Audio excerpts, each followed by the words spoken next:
Welcome to the deep dive. You hand us your stack of sources, the articles, the clinical research, your personal notes, and we turn that stack into the essential insights you need to be well-informed fast. Today, we are undertaking a deep dive into, well, one of the most common, at least acknowledged, emotional paradoxes in human relationships: resentment. And we're asking a really uncomfortable A question. very uncomfortable one.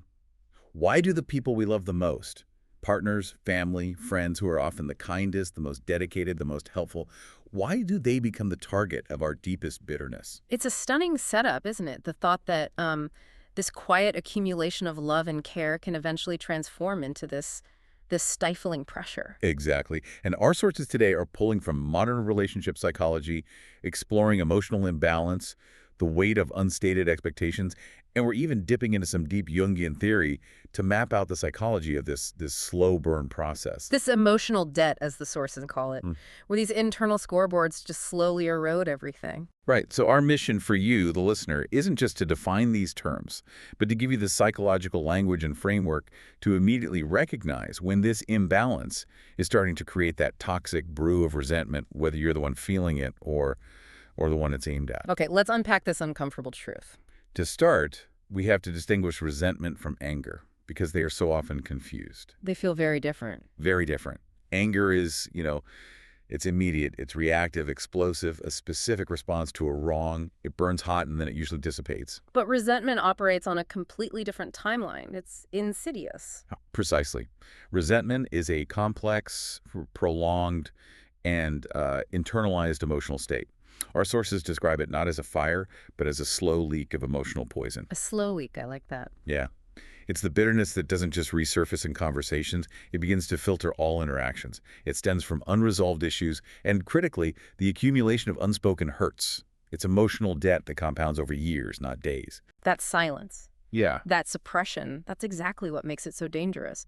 You mentioned a progression. Our research pointed to a clear, almost predictable path. Yes. And the progression is chillingly systematic. It starts with what's called initial discontent, just minor slights, small disappointments that we choose to ignore. Things you just brush off. Right. Right.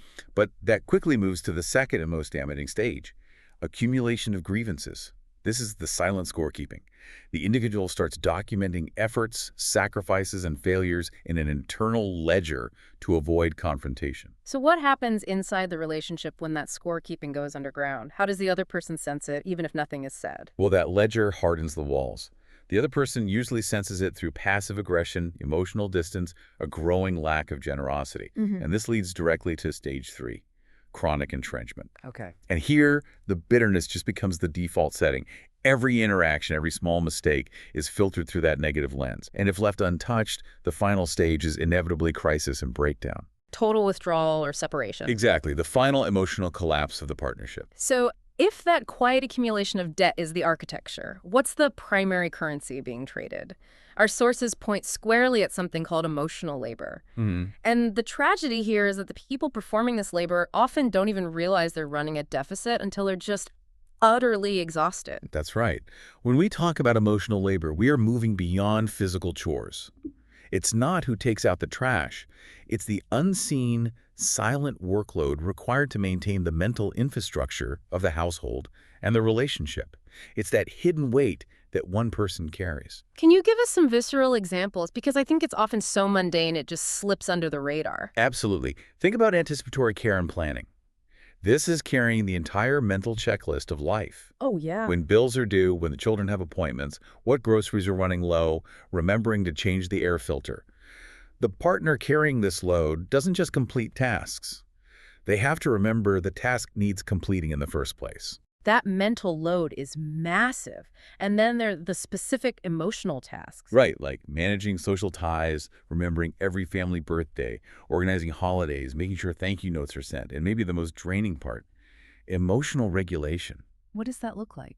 It's constantly monitoring a partner's moods, adjusting your own behavior to keep the peace, or suppressing your own feelings because you know raising an issue will just result in conflict or more burden. And the consequence is that one partner becomes the overfunctioner. They step up, they anticipate, they smooth things over. They're the emotional glue. And the great irony is the more one person lifts, the more the other tends to underfunction.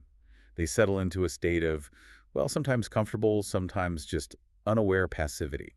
And this imbalance leaves the overfunctioner feeling profoundly unseen and unappreciated. That feeling of being invisible, that's where love starts to curdle, isn't it? That's the turning point, that feeling of, I am the only one sustaining this, and they just exist. So we've looked at resentment from the imbalance of effort, but let's shift gears a bit.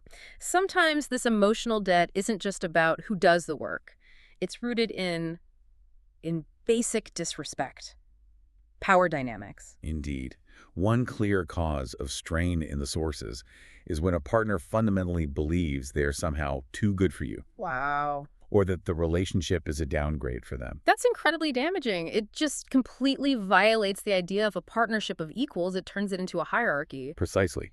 And the signs of this toxic superiority are subtle, but corrosive. You might notice they act like being with you is a charity case or a favor. Ugh. They constantly interrupt conversations, dismiss your ideas, or they might use what are called backhanded compliments, like saying, "You look nice today," for a change. It's a passive-aggressive tactic to just put you down. And keep themselves on top. And often they have this almost pathological need to be right, even at the cost of your feelings. That dynamic is clear. But here is the central paradox we need to wrestle with, and it's truly counterintuitive. Why do we sometimes resent the partner who is genuinely kind, helpful, and high-functioning? This is the part I struggle to reconcile in the source material. Why would kindness trigger hostility? It's what existential psychology terms the burden of gratitude. And it's fascinating. It's often harder to receive than it is to give. Okay. When one partner consistently provides help, resources, or emotional support, it places the recipient, the dependent person, in a perpetual state of emotional debt, even if the helper never asks for repayment. So the very act of receiving help, even when you need it, starts to feel oppressive, shameful. It does. And this is where a psychological defense mechanism called psychological reactance kicks in. The dependent person starts to resent the helper because that debt limits their freedom, it threatens their sense of autonomy. So to reassert their independence. They lash out. Unconsciously, sometimes overtly, they lash out at their benefactor to regain self-respect. That adds a huge layer of internal struggle.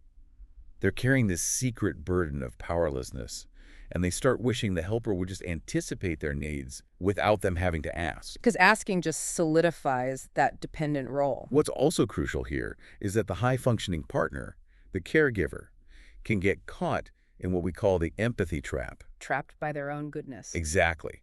They are hesitant to end the relationship or set clear boundaries because they're afraid of hurting the other person's feelings, even when they themselves feel totally stuck or unhappy. And their generosity becomes what one source called a poisoned sacrifice.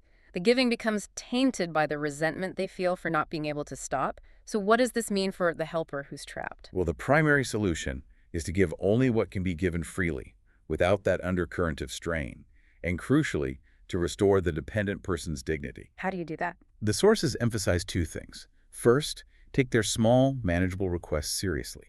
That reduces the shame of asking. And second, give back control. If you have to help, make it predictable, make it structured, like setting a clear schedule for tasks, which shifts the dynamic from a spontaneous rescue to a collaborative structure. That moves us from relational dynamics into the internal work. Resentment is essentially a refusal to accept reality, so we have to talk about self-reflection and acceptance. It really is. Yeah. Resentment thrives on that gap between what is and what we think should be. And we find so many powerful psychological anchors for this. I mean, William James noted that acceptance of what has happened is the first step to overcoming the consequences of any misfortune. It's about facing the current situation head-on. And this isn't passive resignation, right? It's an active choice. As Mandy Hale pointed out, the key to happiness is letting each situation be what it is instead of what you think it should be. That applies to the relationship and to ourselves. Absolutely. And connecting this acceptance back to self-worth. You can't initiate true, lasting change in a relationship if you haven't accepted yourself first. Carl Rogers had that profound, curious paradox.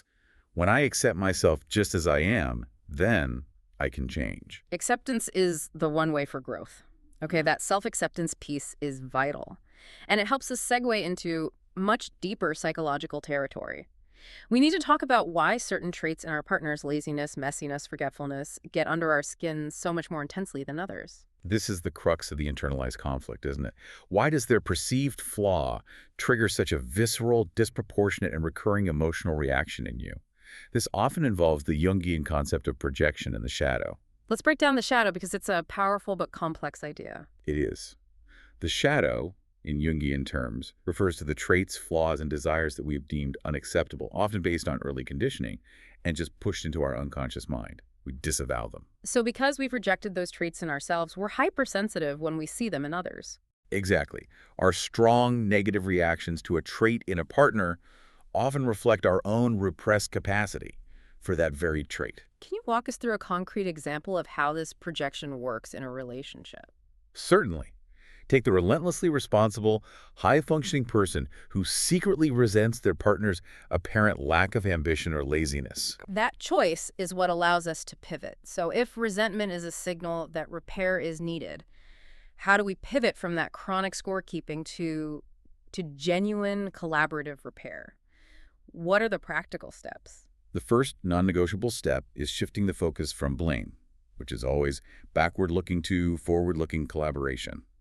Resentment grows when pain isn't acknowledged. You have to adopt assertive communication. And this is where the classic advice of using I statements comes in, but there's a nuance there, isn't there? A simple I feel can still fail if it's delivered with an attack. Absolutely. The I statement must express a feeling and a need clearly without blaming. So, for example, I feel overwhelmed when I am the only one keeping track of plans, and I need us to share that responsibility. Instead of I feel stressed because you never help me plan anything. Exactly. The first one invites collaboration. The second one invites defense. And for the overfunctioner who is desperate for change, the most difficult action is often just stopping. You have to start doing less. You do. You have to set small, concrete asks. But the real difficulty is tolerating the discomfort that comes with allowing things to go undone or to be handled imperfectly. You have to allow them space to rise to the occasion. The ultimate release, though, involves forgiveness, which seems like a huge ask when you've been carrying the weight for so long. It is. But true forgiveness is essential for healing, and it's so frequently misunderstood. It does not mean forgetting or minimizing the harm. It means releasing the hold the past has on your present energy and choosing peace for yourself. And that can only follow genuine accountability. A healing apology isn't just, I'm sorry. Right. It has to acknowledge the specific impact.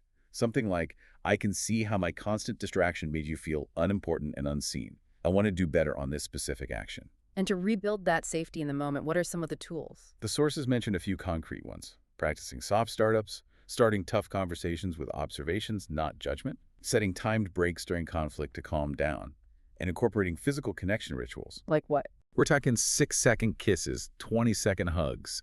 That kind of prolonged safe touch is scientifically proven to lower cortisol and rebuild that underlying sense of connection. So we've taken a deep dive into the architecture of resentment, that slow-leaking poison fueled by the invisible ledger of emotional labor. We explored the difficult truth of the burden of being helped and the profound psychological work behind projection, where your partner serves as an uncomfortable mirror for your own shadow. Resentment is never a destination. It's a signal. It's a signal that your relational system is unbalanced and crying out for equity and honesty. The choice, ultimately, is always whether you decide to engage in the difficult work of repair or simply repeat the patterns that got you there in the first place. So if the quiet resentment you carry is a cry for balance in your life, what is the single, tangible, small thing, a boundary you need to set, or a repressed trait you need to acknowledge in yourself that you have been avoiding simply because of the fear of friction? That is the provocative thought we leave you with today.